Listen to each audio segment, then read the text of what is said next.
Hey everybody, and welcome back to the Smite series optimizing builds for gods in Conquest. I am Antonios, and I'm going to guide you through this list of items, show you what they do, why do I have picked them, and why do I believe these items makes the god optimal. We're also going to explain abilities and also his passive. Today we got Anubis, the Egyptian god of the dead. First of all, we're going to go through his abilities. The first thing we gotta note is his passive. It's called Sorrow. It's an ability that has a buff on Anubis and a debuff on the enemy. It says, all Anubis abilities steal physical and magical protections from the target, and he gains increased scaling to his item-based magical lifesteal. What does this mean? We're gonna steal protections from the enemy if we hit an ability on them, and also, if you had a magical lifesteal item, this item is gonna get a boost on its base lifesteal percent. In addition, Sorrow grants Anubis an additional 30% reduction to all crowd control durations. As you can see, the max stacks are 3, so we can stall up to 21 protections, both physical and magical. Also, the magical lifesteal from the item is going to scale per tick 33%. Having been saying this, we're gonna go through the items. First of all, you get a note about Anubis' playstyle and game style is that it is like a small minigun or a turret, if you want it so.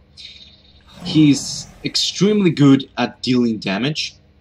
However, he has a really poor mobility. So, what are we gonna give Anubis at the early stages of the game? Sustain. His passive gives an amazing sustain, and so on. We're gonna go with first pick. That's gonna be our starter, Vampiric Shroud. Why Vamp Shroud? Because Anubis' base health is really low. So, building Vamp Shroud, we're gonna get 100 of health.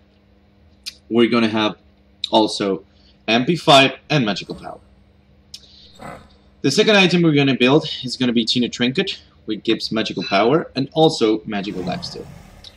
Having the passive up, it's going to augment the magical lifesteal per tick, so Anubis is going to have a great sustain early game. However, you can have a low mana pool, so we're going to build with some mana potions if you want to, and also because of the lack of Anubis mobilities on the early stages of the game, we're going to go with maybe one word just to be careful. Second, we're gonna go through his core. There's a lot of discussion about how to build Anubis, if you can build him full penetration or if you build him double lifesteal due to his passive. I believe that the safest build, and which can give really good results, is the build of double lifesteal. It is because Anubis lacks a lot of mobility. So if you got double lifesteal, you can survive more in a team fight and can stay longer. First core item, Shoes of the Magi. I choose Shoes of the Magi over Shoes of Focus because of the reason that although Shoes of Focus gives cooldown, finishing Shoes of the Magi gives really high magical power. It's 65 magical power, which is amazing for Anubis. And also, although having cooldown, it's good at the early stages of the game. We're gonna go with another item first before building Shoes of the Magi, which is gonna be Pythagorean's Piece. This item, it's like the bread and butter for Anubis. It gives cooldown, magical lifesteal, and 70 magical power. And also, what it gives is an aura that gives plus 20 magical power and 10% magical lifesteal to all allies within 7 units. This means if you get another magical user, it's been like another mage, and even an Ao Kuang in the jungle, a Freya or a Kronos. This item is going to really complement good if you are in a team fight around them. You're going to give them magical power and also you're going to give magical lifesteal. So you're not only building for yourself, you're building for your team. We're going to build this first before building Shoes of the Magi. Although we're going to buy the first tier 1 boots for at least having some decent mobility at the early stages of the game. Second thing, I would suggest if you don't like building stacks, to go another item of lifesteal. However, if you're a newcomer, I suggest you go immediately after getting Pythagorean's Beast and finishing the Shoes of the Magi. You're gonna go build Warlock's Sash. As I explained before, and it has been the cases from the last two mages I have covered, most of middle laners will need maybe some stack at least, or will need Warlock's Sash. This gives life, gives mana, and also gives magical power. And also the passive is that you permanently gain +3 health and also +0.6 magical power per stack and receive 5 stacks for gold kill. What this means? This means that if you keep on building these stacks that are up to 100, your magical power is going to be up to 300 almost. And also it gives good sustain. Then you can build between two items I'm going to suggest. It's going to be Bancroft Talon and Divine Ruin. Bancroft Talon, as I explained before, complements really good with Warlock Sash. Because the more health you have, the more power you're going to have from the passive of Bancroft Talon, which says you gain 1 additional magical power per 1% of your missing health. If you got more health and you're missing more health, Bancroft Talon is going to make a boost on your magical power. So it is a great item. However, if you're more of a team fight player, you can go with Divine Ruin as it reduces the health, the healing, sorry, of the other enemy team, sorry. The good thing about Divine Ruin is because of the 3 of Anubis that is called Grasping Hands. Here we got it. If you launch it on a team fight and they have Divine Ruin applied to them, it's going to be great for your team initiating because they won't have the same amount of healing to fight back. This can really put you can balance it on the favor of your team. Next up, we're going to have Rod of Tahuti for damage. This is most like an obligatory item for Anubis. There's no reason why you wouldn't pick it. You get increased magical power by 25%. Also gives 125 magical power, which is amazing. And also, we're going to have Book of Thought. You can go on Anubis with double stacks. I'm not against that. However, I believe that Book of Thought can be easily replaced with an item of penetration. And why is this? Because Anubis passive is really great because it steals protections. So if you also steal protections and you have penetration, you're gonna melt the enemy's faces. However, it is not bad to build it. Now, the other item I would say that is most like obligatory of Anubis is the Spear of the Magus. And I'll see why. The passive stacks up to 2. And also, the enemies hit by your damaging abilities have their magical protections reduced by 10 and an additional 10% for 5 seconds. So, what does this mean? If you stack it up to 2, that is the maximum, it's going to have 20 less protections and also 10% less protections for 5 seconds.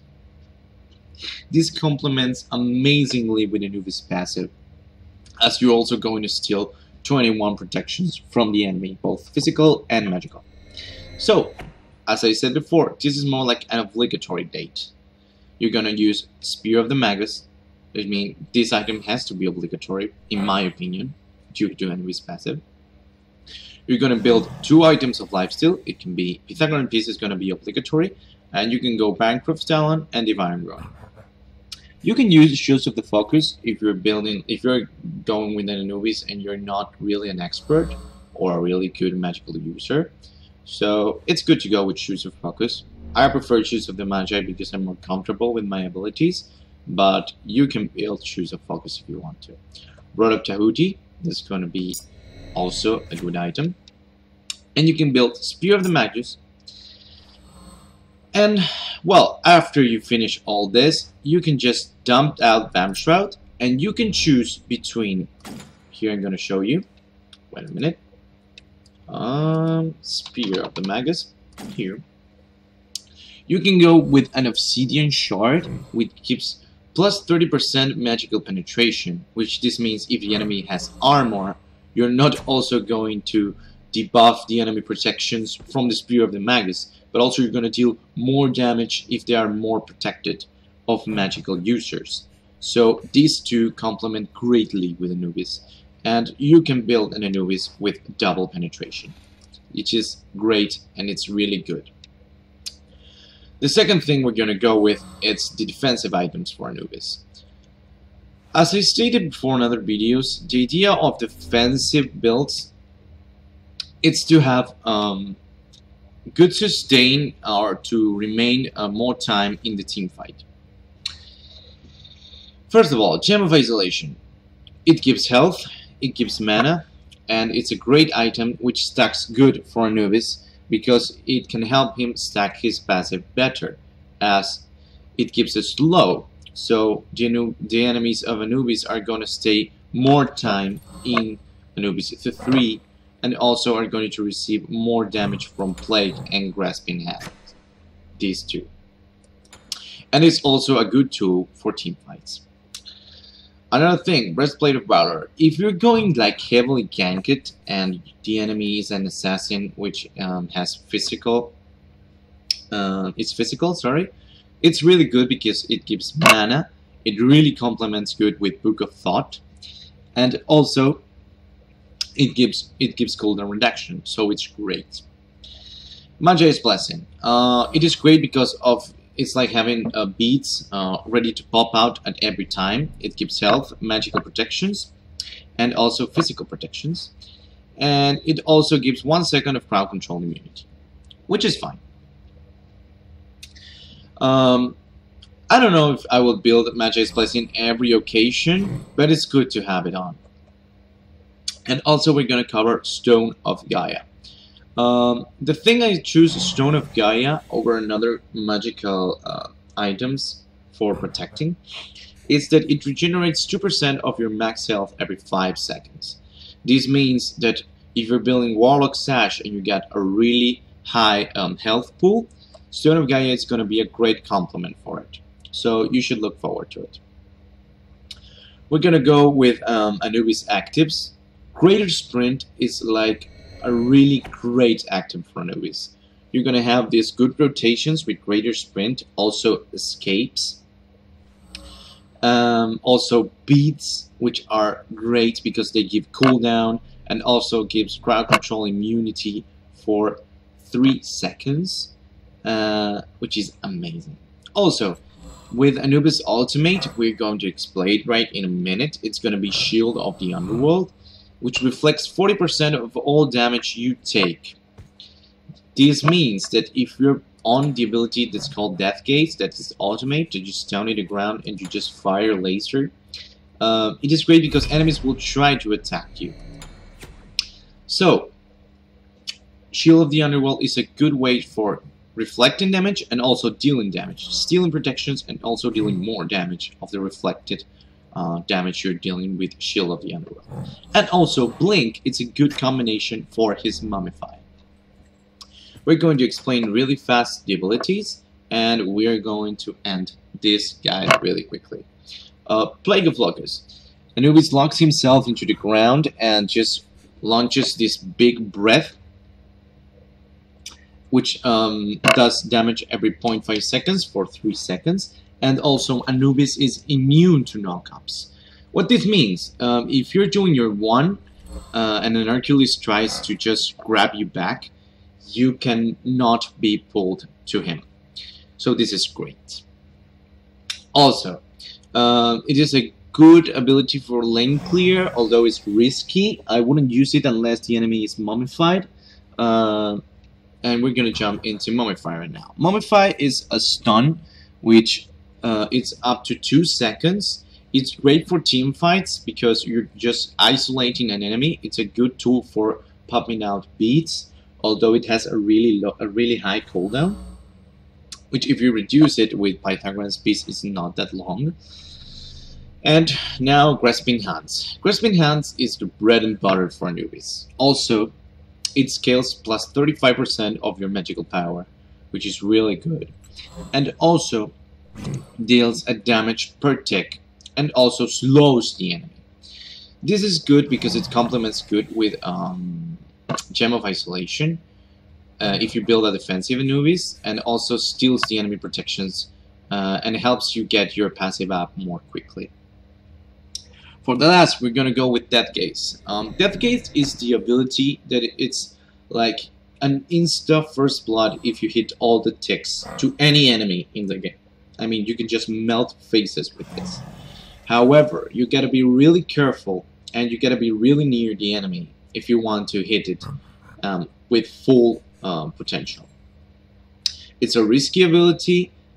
It's good on team fights to just have your distance between the enemies, like hiding behind your tank or your warrior, because it's really easy to focus Anubis on this stance, although getting near him will deal a lot of damage to you. Remember that if we're building Shield of the Underworld, it's going to do great wonders for us because it's going to help us, in a way, from not dying so easily and maybe counter even an ADC. So guys, this has been everything for this episode. As always, thanks for watching and staying tuned. And yeah, we'll see you again with the new god we're going to cover. That's going to be Alquan. Thank you very much, and I'll see you around. Bye.